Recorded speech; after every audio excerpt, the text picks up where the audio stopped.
نحمدہ و نصلی علی رسولہ النبی الکریم والحمدللہ رب العالمین۔ آج ہم جس صورت کا مطالعہ شروع کر رہے ہیں وہ مکہ پاک میں اس وقت کے ایک اضطراب کی نشاندہی کر رہی ہے جب حضور نبی کریم رؤوف الرحیم کی تبلیغ نے زور پکڑنا شروع کیا تو کفار میں بھی ہلچل مچ گئی تھی، اور یہ ایک یعنی انتہائی عام معاملہ بھی اس میں اللہ نے بتایا ہے کہ والدین کی کس معاملے میں حکم عدولی جائز ہے۔ جب یہ حکم جاری ہوا، اللہ نے نازل کیا، تو اس وقت عرب معاشرے میں گھر اور باہر کا ماحول کیسا تھا اور وہ کس تناؤ کا شکار تھا، یہ اس میں یعنی بہت ہی اہم قسم کی معلومات ہے۔ جب لوگ ایمان قبول کرنے لگے تو کفار مکہ ان اہل ایمان، نو مسلم اہل ایمان کو کس بات کا لالچ دیتے تھے۔ یہ آج اس حصے میں، آج کے اس حصے میں وہ آپ ملاحظہ فرمائیں گے تو یہ یقیناً آپ نے سنیں گے اس میں، تو یہ توجہ سے جو ہے نا توجہ رکھنا اور یہ پوری ویڈیو جو ہے نا وہ دیکھنا۔ اس میں ایمان کی تازگی بھی ہے اور اللہ تعالیٰ نے تناؤ کے ماحول میں اہل ایمان کی دلجوئی کیسے کی، یہ بھی اس ویڈیو میں بتایا جائے گا۔ آج ہم سورہ العنکبوت کا مطالعہ شروع کر رہے ہیں، تو آیت نمبر 1 سے 13 تک خلاصہ چونکہ کل بتا دیا تھا تو آج اس کے بتانے کی ضرورت نہیں ہے۔ اس صورت ابتدا میں تلاوت کلام پاک۔ اعوذ باللہ من الشیطان الرجیم، بسم اللہ الرحمن الرحیم۔ احسب الناس ان یترکوا ان یقولوا آمنا وهم لا یفتنون وَلَقَدْ فَتَنَّا الَّذِينَ مِنْ قَبْلِهِمْ فَلَيَعْلَمَنَّ اللَّهُ الَّذِينَ صَدَقُوا وَلَيَعْلَمَنَّ الْكَاذِبِينَ أَمْ حَسِبَ الَّذِينَ يَعْمَلُونَ السَّيِّئَاتِ أَن يَسْبِقُونَ سَاءَ مَا يَحْكُمُونَ۔ صدق اللہ العظیم۔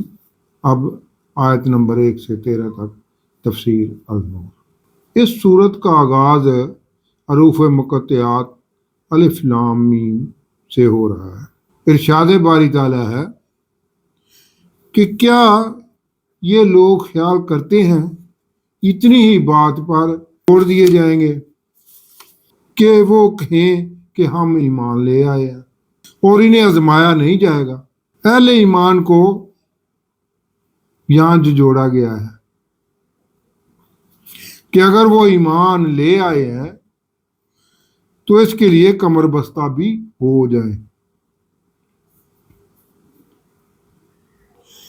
محض ایمان کا اقرار کافی نہیں ہے، اس کے بعد انہیں جو بھی مشکلات آئیں گی انہیں بھی برداشت کرنا ہوگا، تبھی کامیابی و کامرانی نصیب ہوگی۔ اور اگر عملی طور پر انہوں نے حضور صلی اللہ علیہ وسلم کی مدد نہ کی تو پھر ان کے زبانی ایمان کے اقرار کا کوئی فائدہ نہیں ہے، کیونکہ ہم نے ان سے پہلے لوگوں کو بھی آزمایا تھا، تو اللہ ضرور دیکھے گا اب بھی جو سچے ایمان والے ہیں، اور جھوٹوں کو بھی دیکھے گا جو صرف زبان سے ہی اقرار کر رہے ہیں مگر ان کے اندر کھوٹ ہے، یا جو برے کام کر رہے ہیں ان کا خیال تھا کہ وہ بچ جائیں گے۔ کیا ہی برا ان کا یہ خیال یا فیصلہ ہے۔ یہ اشارہ ابو جہل کی طرف ہے جس نے حضرت یاسر اور حضرت سمیہ رضی اللہ عنہما اور امیہ بن خلف نے جس نے حضرت بلال رضی اللہ عنہ پر ظلم و بربریت کی انتہا کی ہوئی تھی۔ اللہ کا ارشاد مبارک ہے کہ انہوں نے یہ سمجھ رکھا ہے کہ ان کو کوئی پوچھنے والا نہیں ہے، جلد ہی وہ اس کا خمیازہ بھگتیں گے۔ دور کر دیں گے اور ہم ضرور ان کے اعمال کا بہترین بدلہ دیں گے، اور ہم نے انسان کو نصیحت کی ہے کہ وہ اپنے والدین سے اچھا سلوک کرے۔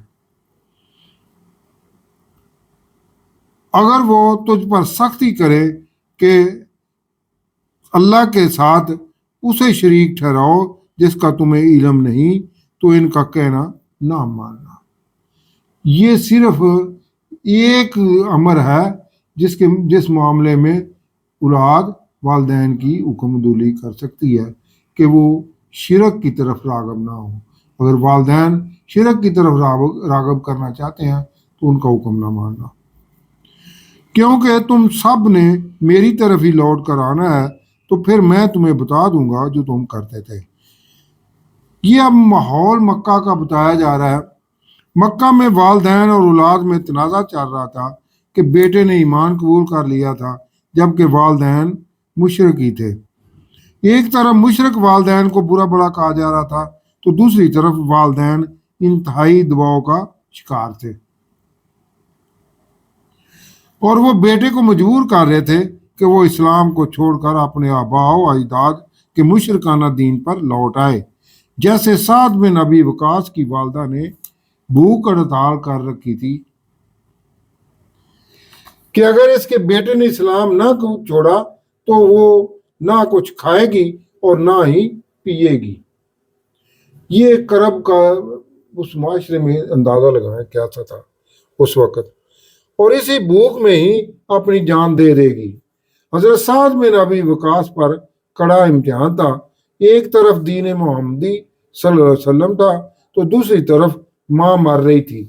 چنانچہ اس معاملے میں اس آیت میں واضح کر دیا گیا کہ اولاد کے لیے والدین کی فرمان برداری کی حد کیا ہے۔ البتہ والدین سے کسی قسم کی بدتمیزی کی کسی صورت میں بھی اجازت نہیں ہے، اور والدین کا ادب بھی ہر حالت میں کیا جانا چاہیے، اور جو ایمان لائے اور نیک عمل کرتے رہے ان کو ہم نیکوں میں داخل کریں گے۔ مکہ کی صورتحال کو مد نظر رکھ کر ذرا غور کیا جائے کہ جب اہل ایمان اپنے پیاروں سے جدا ہو رہے تھے، والدین اپنے بیٹوں کو چھوڑنے پر مجبور تھے، اور اولاد والدین کی شفقت سے محروم ہو رہی تھی، بھائی سے جدا ہو رہا تھا، تو دلی طور پر دکھی اہل ایمان کی دلجوئی ضروری تھی۔ تمہارے لیے نئی محبتوں اور رفاقتوں کا بندوبست کر دیا گیا ہے جس کی ایک مضبوط بنیاد ہے، اور انہی نیک بندوں کے ساتھ تمہارا آخرت میں ٹھکانہ ہوگا۔